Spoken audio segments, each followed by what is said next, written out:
Mesdames et messieurs, bienvenue sur Tokia Télévision, c'est votre journal hebdomadaire. Tout de suite, les titres.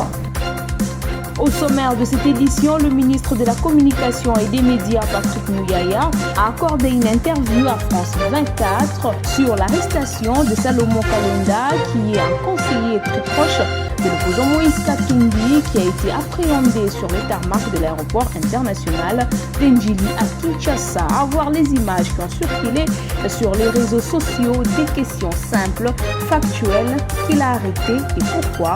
Patrick Mouyaya répond. Toujours dans ces journaux, vous allez suivre également une commission ad hoc mise en place pour examiner les cas Daniel Safou. Le député Nikeba a intervenu par motion d'information pour présenter à la plénière les cas de Daniel Safou dont les comportements récidivistes désacralisent les fonctions d'élu du peuple et portent atteinte à l'honorabilité de la Chambre basse du Parlement. C'est tout pour les titres. Les journaux, c'est tout de suite. Le président de la République démocratique du Congo, Félix-Antoine Tshisekedi Tshilombo, était en visite d'État en Chine, où il s'est rendu au siège de Huawei à Shanghai. Le chef de l'État a été accueilli sur place par le docteur Liang Wang, président du conseil d'administration de Huawei. Ensemble, ils ont visité la salle d'exposition du quartier général de Huawei, dédiée aux dernières tendances de la technologie et de l'économie numérique. Suivez. Shenzhen, l'une des villes extramodernes de la Chine située au sud-est et reliant Hong Kong à la Chine continentale, a reçu ce dimanche 28 mai le chef de l'État Félix-Antoine Tshisekedi Tshilombo, qui a mis à profit sa visite d'État pour explorer d'autres opportunités avantageuses pour son pays, la RDC. Et c'est la firme Huawei, entreprise high-tech qui fournit des solutions dans le secteur des technologies de l'information et de la communication, qui reçoit le couple présidentiel dans son gigantesque quartier général. Ici, tout est high-tech. Même le petit rituel d'accueil réservé au président de la République et à son épouse n'a pas manqué d'impressionner la délégation.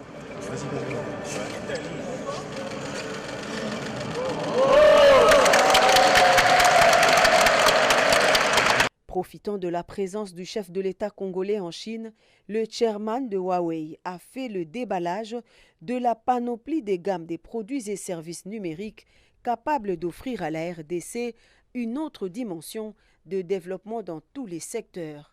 Le géant chinois de la technologie veut accompagner le chef de l'État Félix-Antoine Tshisekedi dans sa politique de numériser les institutions pour être à la diapason mondiale et surtout conduire la RDC vers un développement basé sur la digitalisation dans tous les secteurs porteurs de croissance. Cette visite grandeur nature effectuée par la délégation congolaise sera matérialisée par la signature d'un protocole d'accord entre l'entreprise Huawei et le gouvernement congolais à travers le ministère du numérique. Une entente qui vise à renforcer la coopération dans les domaines de la digitalisation, des services gouvernementaux, des entreprises publiques et de l'énergie verte. Nous avons un programme de transformation numérique de la RDC qui est impulsé par la vision du chef de l'État, Félix-Antoine Tshisekedi Tshilombo, que vous connaissez. Aujourd'hui, cette vision qui est dans le plan national du numérique a connu un cadre programmatique qui est le programme de transformation digitale de la RDC. Et aujourd'hui, Huawei a concrétisé cela par des propositions concrètes, des propositions qui concernent l'apport en infrastructure, l'apport en formation et l'apport également en sécurité des systèmes d'information.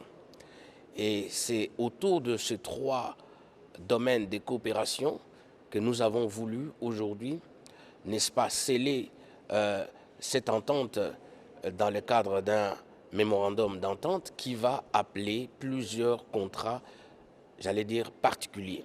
Un deal d'entente dont la matérialisation se fera par paliers, secteur après secteur. Satisfaction pour le président de la République qui a voulu personnellement piloter ces instants historiques.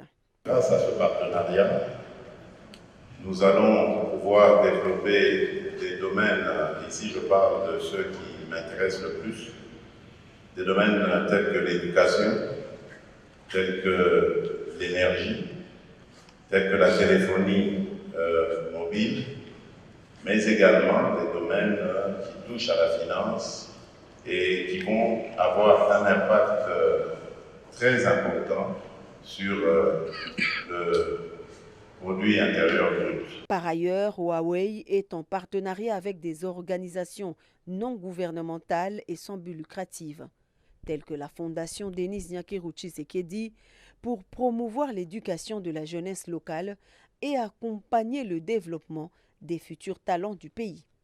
La ville de Shenzhen, jadis un modeste cité vivant essentiellement de la pêche grâce à son port, est aujourd'hui transformée en une mégalopole gigantesque des gratte-ciel et d'énormes boulevards qui s'offrent à perte de vue. Cela grâce à un nombre exponentiel d'entreprises qui y ont élu domicile. Parmi elles, on compte Huawei, dont le siège y est implanté depuis sa création en 1987.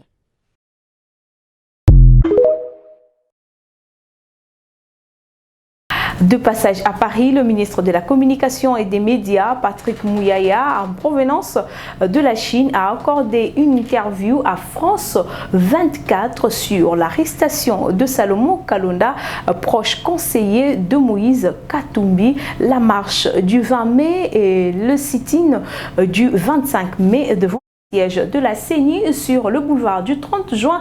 Les opposants, les processus électoraux en cours, la situation sécuritaire dans la partie orientale du pays ont été les sujets abordés au cours de cet entretien. L'interview suivait. Il a été interpellé par les services de renseignement. Le moment venu, ils pourront communiquer et donner des détails sur les circonstances de son arrestation. Je reviens de Pékin et donc dès que j'arrive à Kinshasa, je m'informerai davantage et on communiquera comme nous communiquons habituellement. Mais ici, il faut noter que ça fait un peu suite aux événements que nous avons vécus récemment, où il y a eu beaucoup de violence. Et la violence, d'abord, d'où qu'elle vienne, en démocratie, elle n'a pas de place. Vous avez vu notamment Martin Fayulu, qui est un des 4 opposants, demander à des jeunes visiblement chauffés des lancers de pierres contre la police. Il y avait des enfants qui ont été en première ligne de ces actes de violence. Nous avons dénoncé, condamné.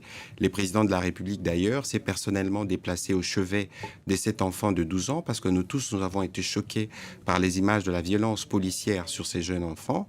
Il a visité autant le policier. Nous avons tous condamné. Nous espérons que ceux qui pensent que recourir à la violence, c'est la stratégie qu'il faut pour passer des messages politiques, ils se trompent parce que la République démocratique du Congo veut consolider son processus démocratique et la démocratie se consolide dans les respects de règles et non pas par le recours à la violence. Donc, cette arrestation serait liée à cette violence. Je ne saurais pas spéculer.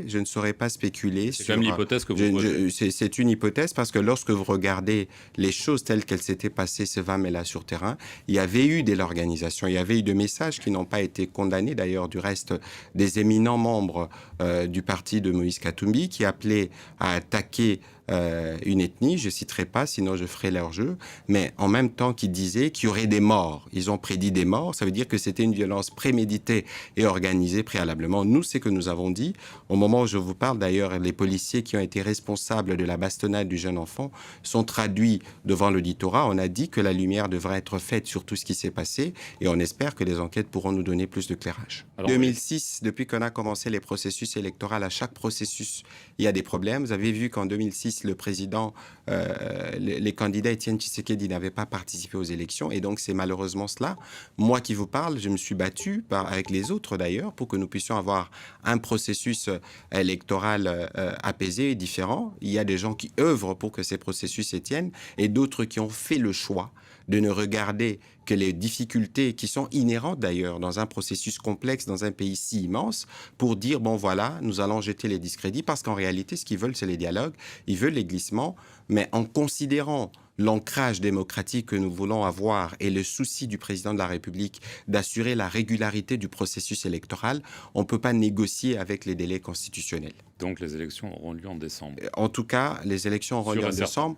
Nous, le gouvernement, nous avons notre tâche dans le cadre de ces processus. Les financements des élections, nous le faisons. Il est là. La sécurisation, nous y travaillons. Les autres parties prenantes, notamment le parti politique, doivent répondre à leur appel parce que les questions techniques liées à l'organisation des élections, il faut plutôt s'orienter vers la CENI, c'est l'organe indépendant qui comprend tout le monde, y compris des membres d'ensemble, y compris des membres d'ensemble, de Moïse Katumbi. Donc, il vaut bien qu'ils aillent de ce côté-là. Nous nous préparons plutôt à présenter les bilans du président Tshisekedi, qui est un bilan qui replace la RDC, qui refait les fondations de la RDC, et nous espérons pouvoir continuer avec les murs, avec lui, dans l'hypothèse où les Congolais acceptent de lui accorder leur suffrage en décembre prochain.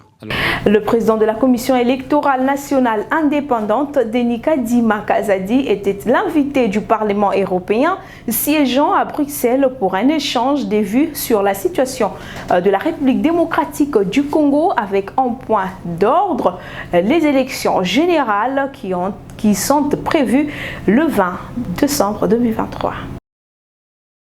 Les numéros 1 de la centrale électorale étaient accompagnés de Christian Dongala Nkunku, ambassadeur de la RDC en Belgique et auprès de l'Union européenne.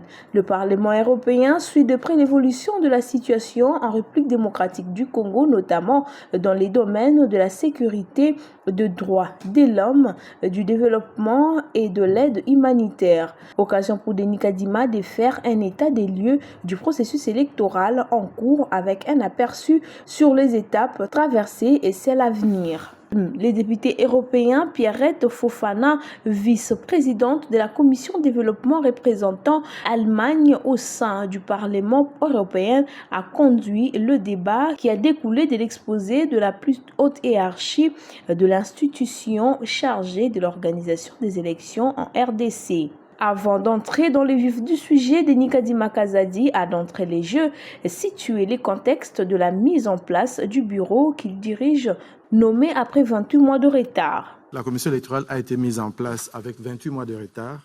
Ça, c'est parfois quelque chose qui est oublié. Mais malgré cela, la commission tient à organiser des élections de bonne qualité. Et cela dans le délai constitutionnel, c'est-à-dire avant la fin de 2023. A fait observer Denis Kadima Kazadi qui s'est apaisanti sur l'approche suivie par son équipe pour corriger autant que possible et rectifier les tirs. Le plus grand défi, c'est de tenir le délai. Et c'est ainsi qu'à peine nommé, nous avons mis en place une feuille de route et le 26 novembre 2022, nous avons publié un calendrier électoral.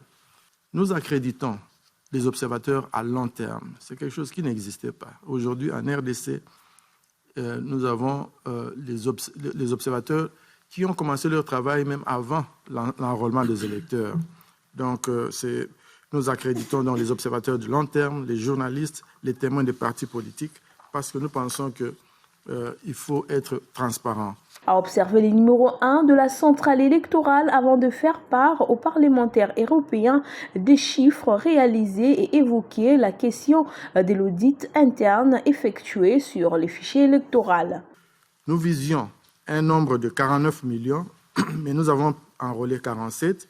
Et parmi les 47, nous avons éliminé 3 300 000 composés de démineurs. Et puis il y avait des photos, 43,9 millions. L'audit dont Madame parlait tout à l'heure a été réalisé.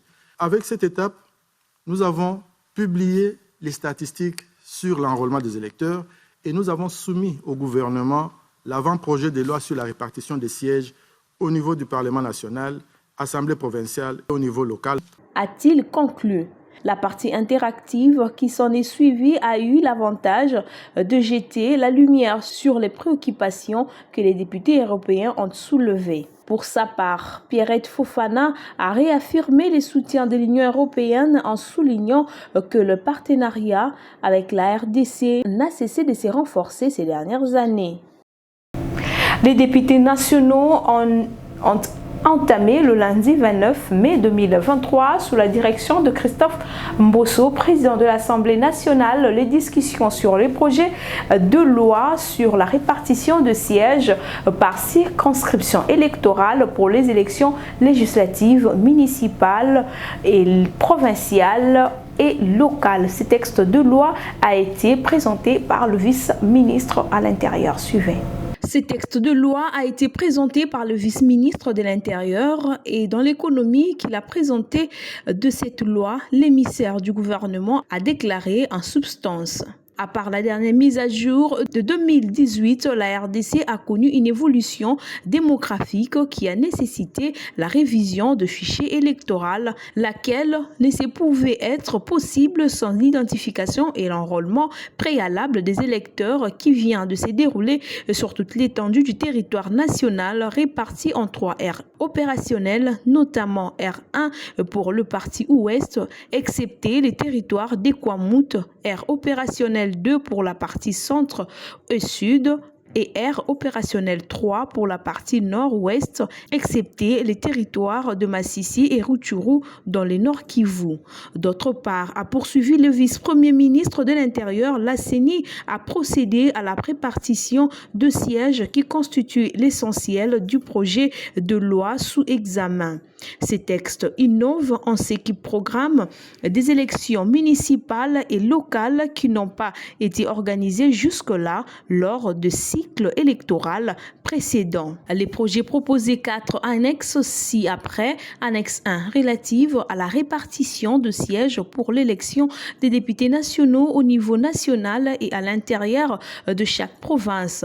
Cette répartition s'opère suivant les modes de calcul bien déterminés par l'article 115 de la loi électorale précitée. L'annexe 2 relative à la répartition de sièges pour les députés provinciaux, les nombres de sièges pour les députés provinciaux est de 780 pour l'ensemble du territoire national, dont 64 chefs coutumiers et comptés suivant l'article 97 de la Constitution et l'article 152 de la loi électorale. Ces sièges sont répartis par l'Assemblée provinciale entre un maximum de 48 et un minimum de 18 suivant la loi électorale en ses articles 145 et 146. L'annexe 3 relative à la répartition de sièges pour l'élection de conseillers municipaux dans les circonscriptions électorales et la commune.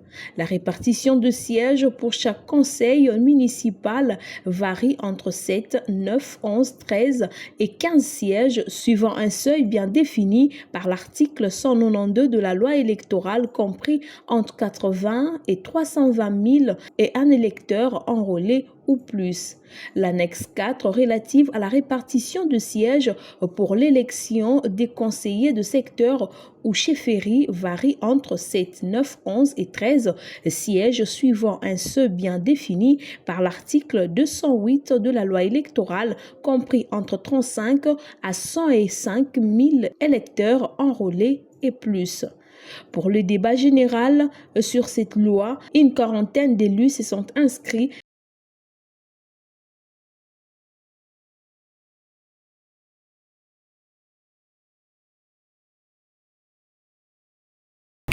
Une commission ad hoc mise en place pour examiner les cas Daniel Safou après l'économie de la loi sur la répartition de sièges au scrutin législatif national, provincial, municipal et local. Le député David Moukeba est intervenu par motion d'information pour présenter à la plénière le cas Daniel Safou dont les comportements récidivistes désacralisent la fonction d'élu du peuple et porte atteinte à l'honorabilité de la Chambre basse du Parlement. Images et commentaires. Honorable Président de l'Assemblée nationale, honorable membre du Bureau, honorable Président de l'Assemblée nationale, Je prends la parole par motion incidentielle suite au comportement d'un d'entre nous. Je citais l'honorable Safou Daniel. Avant d'arriver aux faits qui défraient la chronique ces derniers temps, j'ai fait un petit pas en arrière pour vous parler du comportement de celui que j'ai difficile à appeler collègue parce qu'en fait, il n'est pas honorable.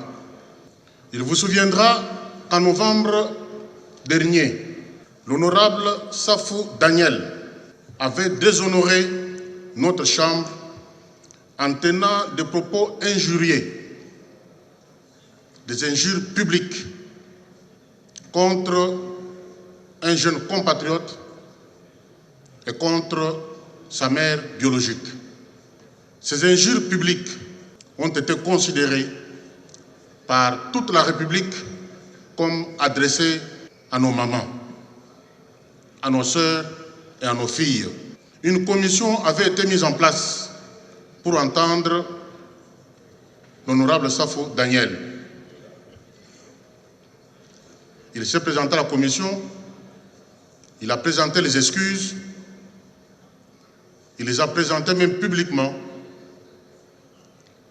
à toutes les dames de la République démocratique du Congo et au chef de l'État.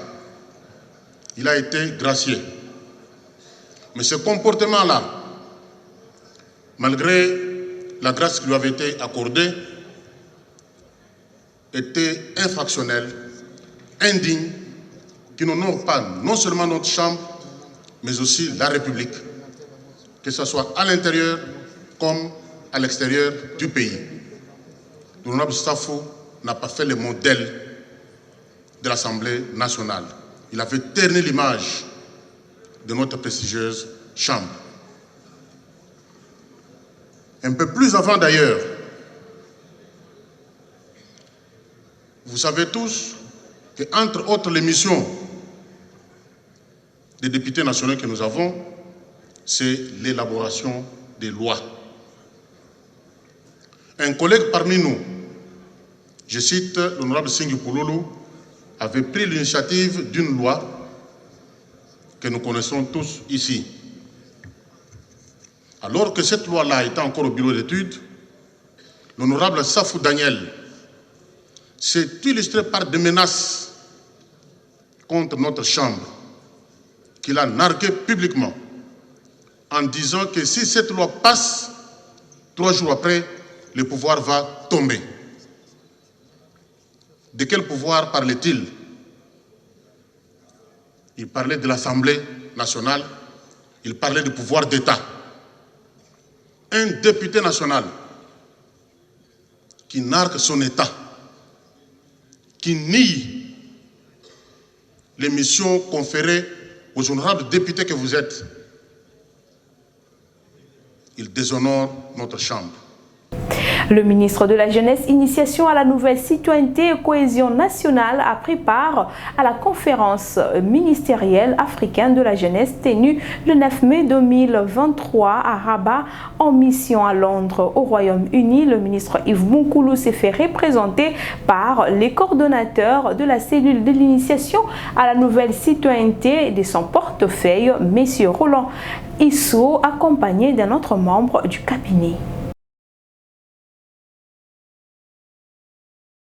La conférence a rassemblé les ministres de la jeunesse d'Afrique, les présidents du Conseil national de la jeunesse, le jeune leader autour de thématiques qui touchent les jeunes africains, notamment la mise en œuvre de la charte africaine de la jeunesse et de l'harmonisation de politiques publiques africaines en matière de la jeunesse. Lors de cette grande conférence, les représentants du ministre de la Jeunesse de la République démocratique du Congo a présenté les réalisations du gouvernement congolais, particulièrement à travers le programme de la mise en place du Fonds spécial pour l'entrepreneuriat de jeunes et d'autres structures importantes d'encadrement de ceux-ci. Cette conférence a pour objectif d'unir les forces autour d'un idéal commun pour les jeunes africains, car l'avenir du continent dépend de cette jeunesse jeunesse.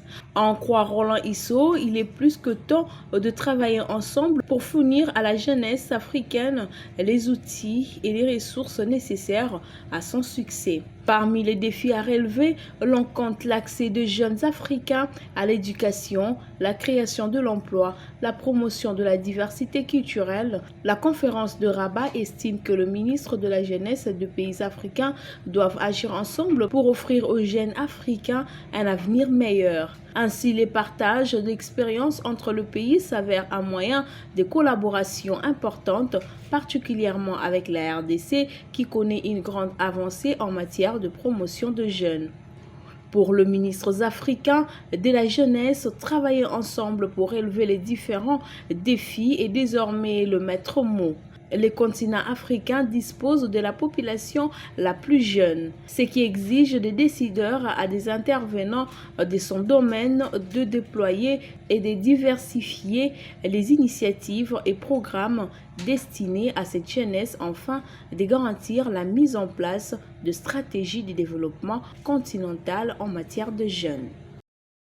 La République démocratique du Congo avait abrité du 30 mai au 2 juin 2023 au Pullman Hotel Kinshasa la réunion de ministres de la SADC en charge du genre et de la condition féminine sous les thèmes promouvoir l'industrialisation au moyen de l'agrotransformation, la valorisation des minéraux et de développement de chaînes de valeur régionales en vue d'atteindre une croissance économique inclusive et durable. En ces premiers jours, les assises ont concerné les secrétaires généraux en charge du genre, les experts et les hauts fonctionnaires de ces 16 pays membres. Suivez. Prenant la parole au nom de la RDC, Madame Esther Kamwanya, secrétaire générale au genre, a salué la présence de tous les délégués de pays membres et circonscrit le sens de ces assises, tout en saluant le président de la République et la ministre du genre, Mireille Massengo Bibi Moloko, pour l'organisation de ces assises. La secrétaire générale a précisé les grandes lignes de la réunion de ces assises de 2 jours qui prépare la grande messe de ministres de la SADC du genre et de la condition féminine qui se tiendra à Kinshasa le 2 juin 2023 dans la même salle de Pullman Hotel. À en croire cette dernière, les assises de secrétaires généraux, des experts et des hauts fonctionnaires de Kinshasa préparent celles de ministres de la SADC en charge du genre qui interviendra dans 48 heures. Sachez que la SADC est une organisation de ses États membres créée depuis 1980 sous le nom de Conférence de coordination du développement de l'Afrique australe. Elle a pour mission de promouvoir la croissance économique et le développement socio-économique durable et équitable par les biais de systèmes efficients et productif, du renforcement de la coopération et l'intégration de la bonne gouvernance, de la paix et de la sécurité durable, afin que la région devienne un acteur concurrentiel et efficace dans les consorts de relations internationales et de l'économie mondiale. Selon l'un des officiers de police judiciaire de la police de l'état-major territorial de Koutou, l'arrestation de ces derniers entre dans le cadre de l'opération Sokola lancée il y a quelque peu par le patron territorial de la PNC du territoire de Koutou, le commissaire supérieur principal Paul Kitoko Kayombo, conformément aux instructions émanant de la hiérarchie visant ainsi à traquer tous les inciviques qui sèment les troubles de l'ordre public sous l'ivresse. Blaise Mabala nous en dit plus.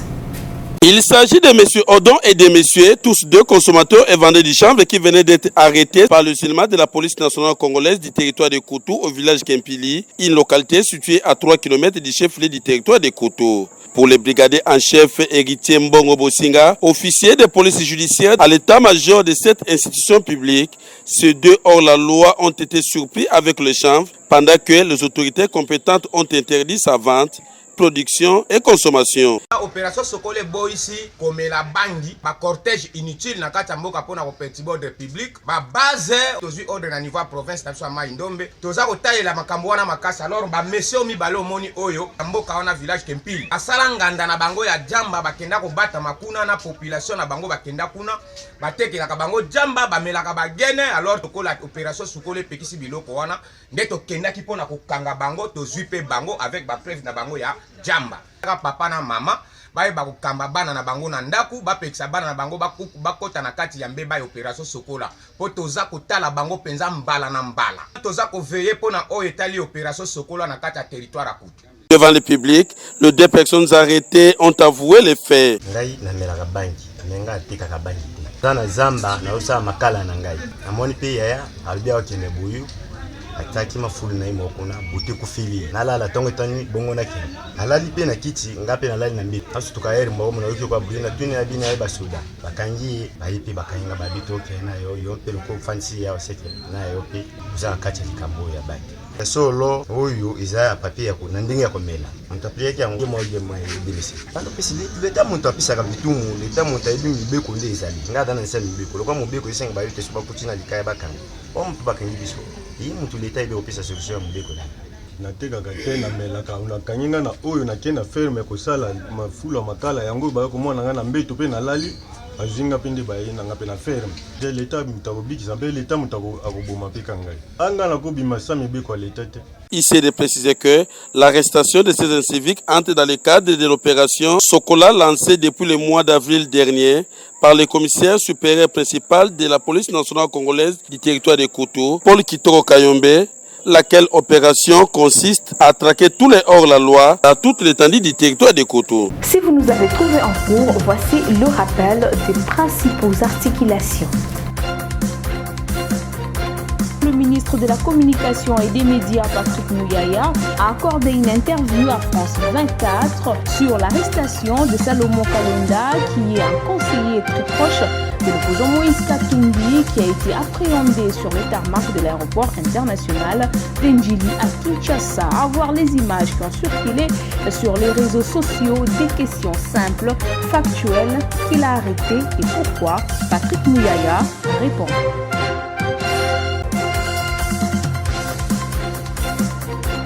Une commission ad hoc mise en place pour examiner les cas Daniel Safou. Le député Nkeba a intervenu par motion d'information pour présenter à la plénière les cas de Daniel Safou dont les comportements récidivistes désacralisent les fonctions d'élu du peuple et portent atteinte à l'honorabilité de la chambre basse du peuple.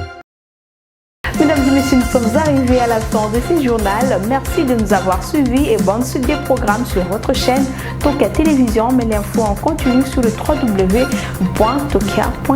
Au revoir et à la prochaine.